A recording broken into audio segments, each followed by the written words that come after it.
पालन के लिए खरगोशशाला का स्थान कैसे होना चाहिए, यानी कि फार्म कैसे होना चाहिए। तो इस तरीके से आप एक साइड से भी आप अपना टीन सेटअप कर सकते हो। बाकी का ज़्यादा चौड़ाई लेते हो तो आप दोनों साइड से भी लगा सकते हो, और 2-3 फीट आप दीवार करके फिर उसके ऊपर जाली लगा सकते हो, या फिर दीवार ना लगा के आप नीचे से भी जाली ले सकते हो। बाकी का फिर हवा डायरेक्टली नहीं जानी चाहिए, उसके लिए फिर आपको तिरपाल या बोरी के टाट लगाने होते हैं। मैंने अभी खरगोश ब्रीडिंग के लिए छोड़े हुए हैं नीचे खुले में। तो ये अभी 10 यूनिट का माल इसमें मैंने यहाँ पे मैटिंग के लिए छोड़ा हुआ है नीचे, और क्रॉसिंग के लिए। तो अभी क्रॉसिंग हो रही है इनकी, ये क्रॉस हो जाएंगे ये 10-12 दिन में, तो फिर ये माल निकलेगा, ये माल भेजने को है। तो आइए सबसे पहले बात करते हैं कि खरगोश पालन क्या है। तो जैसे अपना मुर्गा फार्म हो गया, पोल्ट्री फार्म हो गया, आपका मधुमक्खी पालन हो गया, आपका फिशरी फार्म हो गया, ऐसे ही खरगोश पालन हो गया। खरगोश को एक व्यवस्थित तरीके से पालने का सिस्टम ही खरगोश पालन कहलाता है। यानी खरगोश को एक हम फार्म में पाल रहे हैं, और उसको उसका जो प्रोडक्शन है उसको सिस्टमेटिक तरीके से हम रख करके बेच रहे हैं। ये सारा प्रोसेस आपका खरगोश पालन कहलाता है।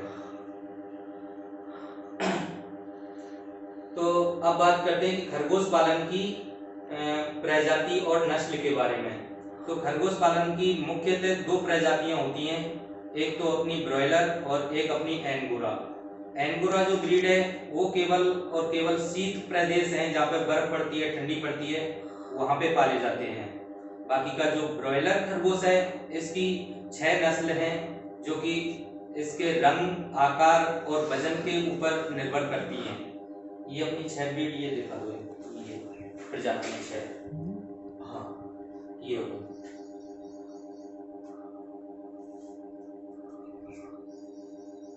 आइए अब बात करते हैं कि खरगोशशाला का प्रबंध और उपकरण क्या होने चाहिए।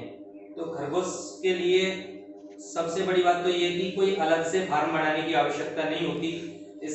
इसको आप अपने कमरे में, बरामदे में, छप्पर में, या कोई टिन शेड है उसके अंदर आप बड़ी आसानी से पाल सकते हो। बाकी का अलग से अगर टिन शेड डालना चाहते हो तो इसकी कम से कम 9-10 फीट ऊंचाई होनी चाहिए, साइडों से जाली लगी हुई हो जिससे कि हवा आसानी से आ जा सके। अब बात करते हैं कि खरगोश का आहार। तो खरगोश वैसे देखा जाए तो एक हरे चारे का जीव है। इसके लिए हरे चारे में आप रिस्का, बरछीन, पालक, मेथी, गोभी, गाजर, जो भी अपनी गाय भैंस खा लेती हैं, ये सारा कुछ खा लेते हैं। लेकिन एक प्रॉपर तरीके से आप खरगोश पालन कर रहे हो तो इनके लिए एक प्रॉपर फीडिंग बहुत जरूरी है। तो इसमें आप प्रॉपर फीडिंग के लिए आप जौ, चना, गेहूं की भूसी, अपना बिनौला की खल या बिनौला, अपना सरसों की खली, ये सारी चीजें मिक्स करके और स्वादानुसार नमक मिलाकर इनको आप मोटा दलिया टाइप करवा के रख लो, और ये सबसे बढ़िया शुद्ध दाना हो गया आपका खरगोश पालन का। अब बात करते हैं कि खरगोश पालन कहां कहां पर किया जा सकता है। चूंकि ये ब्रॉयलर खरगोश है, सारे मौसमों को सहन करने की इसमें क्षमता होती है, इसलिए इसको भारतवर्ष में कहीं पर भी और कभी भी इसको आप कर सकते हो। अब बात आती है कि खरगोश पालन कौन कौन कर सकता है।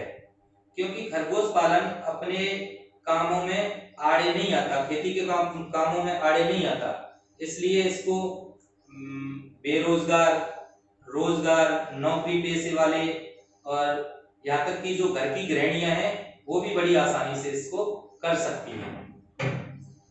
अब बात आती है कि खरगोश पालन के लिए कितनी पूंजी की आवश्यकता होती है। ये टोटली फार्मर के ऊपर डिपेंड करता है कि वो कितनी यूनिट से अपना फार्म स्टार्ट कर रहा है। एक यूनिट लगभग 30,000 रुपए की होती है। बाकी का उसके ऊपर डिपेंड करता है कि वो 10 यूनिट का सेटअप लगा के चल रहा है, या 5 यूनिट का लगा के चल रहा है, या 20 यूनिट का सेटअप लगा के चल रहा है। ये टोटली डिपेंड फार्मर के ऊपर करता है। उसको अलग से फार्म बनाना है या उसका कुछ पहले से ऑलरेडी बना हुआ है, तो ये सारी चीजें फार्मर के ऊपर डिपेंड करता है। अगर 10 यूनिट का फार्म सेटअप करके चलता है तो लगभग 3 से 4 लाख रुपए में आराम से इसको किया जा सकता है। अब बात करते हैं कि खरगोश पालन आप कितनी यूनिट से स्टार्ट कर सकते हो। तो खरगोश पालन आप 1-2 यूनिट से भी स्टार्ट कर सकते हो, 5 यूनिट से भी स्टार्ट कर सकते हो, 10 यूनिट से भी स्टार्ट कर सकते हो। वो भी आपके ऊपर ही डिपेंड करता है। लेकिन आप 10 यूनिट से स्टार्ट करते हो तो इसमें फायदा ज्यादा होता है, क्योंकि 1-2 यूनिट रखते हो उतना ही टाइम उनको देना पड़ता है आपको, और 10 यूनिट रखते हो उतना ही लगभग टाइम उसको देना पड़ता है आपको। तो मेरे हिसाब से आप 10 यूनिट से कम का फार्म ना लगाएं। वैसे आप 2 यूनिट से भी स्टार्ट कर सकते हो, लेकिन उसके लिए ट्रांसपोर्टेशन भी आपको वहन करना पड़ेगा। तो ये टोटली फार्मर के ऊपर डिपेंड करता है। बाकी का कोई मेरे पास में कोई बाउंडेशन नहीं है कि आप भाई इतनी यूनिट से ही फार्म स्टार्ट करो।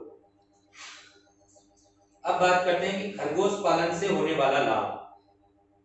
तो मेरे यहाँ से जो माल जाता है वो टोटली माल मैं क्रॉस भेजता हूँ, वो जाते ही बच्चे देती हैं। जितनी भी मादा होंगी वो लगभग 25 डेज से पहले सारी की सारी मादाएं बच्चे दे देती हैं।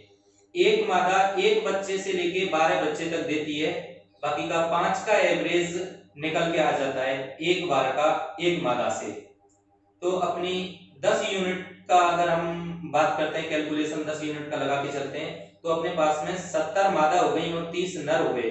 तो 70 मादाओं का 5 की एवरेज से लगा के चलते हैं तो अपने 350 बच्चे हो जाते हैं एक बार के।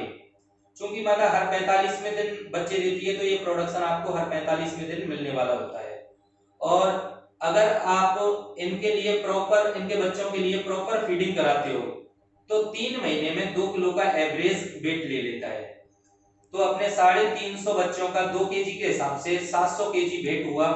और अभी जो रेट चल रहा है, जो एग्रीमेंट हो रहे हैं, वो 300 रुपए पर केजी के हिसाब से हो रहे हैं। तो 700 केजी का माल है वो आपका 300 रुपए के हिसाब से 2,10,000 रुपए का आपका जाता है। ये आपका टोटल अमाउंट हुआ। अब इसमें से दाने पानी का, अपना लेबर का और अपना लाइट का आदि का खर्चा काट पीट के जो बचता है वो किसान का है। कहने का मतलब ये कि 10 यूनिट से अगर कोई फार्म स्टार्ट करता है तो सारे खर्चे पानी काट पीट के उसको 70,000 रुपए से लेके 1 लाख रुपए का शुद्ध मुनाफा हो जाता है 10 यूनिट से। क्योंकि ये मुनाफा हर 45वें दिन का होता है, क्योंकि मादा जो है वो हर 45वें दिन प्रोडक्शन देती है। तो ये जो मुनाफा होने वाला होता है फार्मर के लिए वो हर 45वें दिन का होता है। अब बात आती है कि खरगोश पालन के बच्चों को कहाँ बेचें। क्योंकि खरगोश पालन का कोई, खरगोश का कोई लोकल मार्केट नहीं है, कि कोई लोकल मंडी नहीं है जहाँ पे अगला फार्मर उसको वहां पे सेल कर सके। तो ये टोटली कॉन्ट्रैक्ट बेसिस फार्मिंग होती है। और यही नहीं, बहुत सारी फार्मिंग है जो अपने कॉन्ट्रैक्ट बेसिस पे चल रही है। जैसे कड़कनाथ का हो गया, आपका मोती पालन हो गया, आपका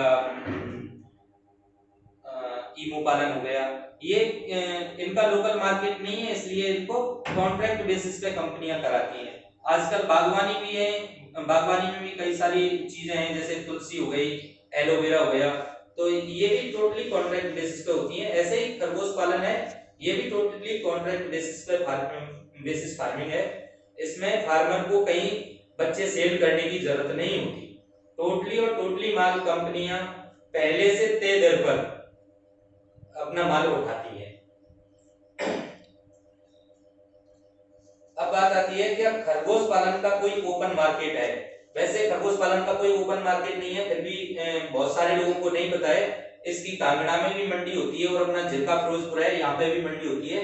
बाकी का स्लॉटर हाउस भी है और गवर्नमेंट के जो केंद्र है वो भी लेके जाते हैं। बाकी का इससे वैक्सीन भी बनती है। तो इसका खुला मार्केट है, 2-3 जगह है। बाकी का ये टोटली कॉन्ट्रैक्ट बेसिस फार्मिंग है, इस पे आपको जाने की जरूरत नहीं है, क्योंकि कंपनी आपसे पहले से तय दर पर आपसे माल खरीदती है। अब बात आती है कि खरगोश पालन में हानि का डर कहाँ होता है। तो वैसे देखा जाए तो खरगोश पालन में यदि आदमी मेहनत करता है तो हानि का सिस्टम नहीं होता, लेकिन फिर भी अगर आदमी लापरवाही अगर करता है तो आदमी को हानि हो सकती है। ब्रीडिंग सही तरीके से नहीं करा पा रहा है, फार्म में सही तरीके से वेंटिलेशन नहीं है, और तो ये सारी चीजें टोटली लापरवाही की हो गई। यदि आदमी लापरवाही थोड़ी सी भी लापरवाही कर रहा है तो वहां पे आदमी को लॉस हो सकता है। इसमें आदमी को लेके फार्म से लेके मेडिसिन तक पूरा छोटी छोटी बातों का ख्याल रखना होता है। इसमें अपना वैक्सीनेशन हो गया, अगर वैक्सीनेशन टाइम से नहीं हो रहा है तो भी आदमी को लॉस हो सकता है। अब बात आती है कि खरगोश पालन के लिए प्रशिक्षण कहाँ से लें। तो यदि फार्मर के पास में टाइम है, आपके पास में टाइम है, तो आप मेरे यहाँ पे आ सकते हो, और हम लोग किसान संगोष्ठी मेलों का भी आयोजन कराते हैं। तो खरगोश पालन के साथ साथ आप भेड़ बकरी पालन, मछली पालन, पोल्ट्री फार्म, आपका डेयरी फार्म, फिशरी फार्म और बागवानी की भी ट्रेनिंग देते हैं अपन। तो आप खरगोश पालन के साथ साथ इन सारी चीजों की भी ट्रेनिंग ले सकते हो। बाकी का हम सभी चीजों में डीलिंग करते हैं। तो ये प्रशिक्षण बिल्कुल निःशुल्क है। बाकी का अगर आपके पास में टाइम नहीं है तो हम घर बैठे भी प्रशिक्षण की सुविधा रखते हैं। अब है कि खरगोश पालन की क्या विशेषताएं हैं। खरगोश पालन की बहुत सारी ऐसी विशेषताएं हैं जिनसे कि खरगोश पालन आज एक उद्योग का रूप ले रहा है, और इस खरगोश पालन की बहुत सारी ऐसी विशेषताओं के कारण ये अन्य उद्योगों से इसे अलग करता है। जैसे सबसे पहली बात आती है कि खरगोश पालन के लिए एक तो क्या है, बहुत कम पूंजी की आवश्यकता होती है। ये नहीं कि आदमी को 10-15 लाख रुपए से बिजनेस स्टार्ट करना पड़े, वो लेके छोटे स्तर से लेके अपना बड़े स्तर तक इसको कर सकता है। तो सबसे बड़ी बात क्या है कि इसमें बहुत कम पूंजी लगती है। दूसरी बात, जगह की आवश्यकता बहुत कम होती है, और खरगोश पालन 100% जीएसटी फ्री बिजनेस है और सेल टैक्स फ्री बिजनेस है, और खरगोश पालन से कोई शोर शराबा भी नहीं होता। आप कहीं पे भी इसको पाल सकते हो, सिटियों में है तो आप अपने घर पे भी पाल सकते हो। खरगोश का खाना दाना बहुत कम है, यानी कि इसको अलग से फीडिंग कराने की कोई जरूरत नहीं होती। हरे चारे का जीव है, इसको आप हरा चारा भी खिला सकते हो। बाकी का सूखा दाना जो अपने घर में यूज लेते हैं वो इनको खिला के आप पाल सकते हो। तो इन सारी विशेषताओं के कारण खरगोश पालन अन्य उद्योगों से अलग है, अन्य पालनों से अलग है।